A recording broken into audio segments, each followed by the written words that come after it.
C'è il bambino che da grande vuole diventare un angelo del soccorso. Sai cosa servono queste fasce gialle? Puoi avere un minimo di immagine? Si chiamano fasce di alta visibilità. E sai cosa servono? È quella di farci notare quando stiamo lavorando in mezzo agli incidenti stradali, in mezzo alle cose, che siamo presenti, che ci vedono, se no si travolgono magari sulle strade. Fatti 5 qua subito. Ok, così si fa.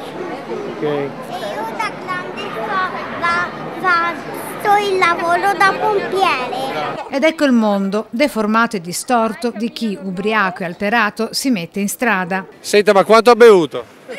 Almeno 3 bicchieri stamattina. Con questi occhiali? Con questi occhiali, sì. Se li levi pure un attimo. Senta, detta la verità, vedendo la vita così, vedendola con gli occhiali, si capisce che è veramente pericoloso bere. Sì, provando questi occhiali si capisce come bere è un pericolo per sé e per gli altri, perché non si riesce proprio ad andare dritti.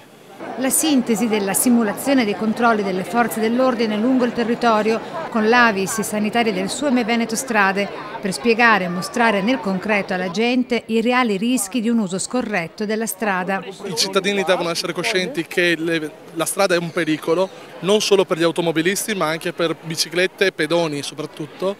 Avvengono più morti tra pedoni che da biciclette. L'impegno di Kasugana preso in occasione della giornata mondiale in memoria delle vittime della strada, interventi di messa in sicurezza di luoghi, vie ed incroci pericolosi. Realizzeremo con i proventi delle multe, con buona parte dei proventi delle multe, degli interventi importanti per garantire le nostre strade sicure sia in centro che in periferia.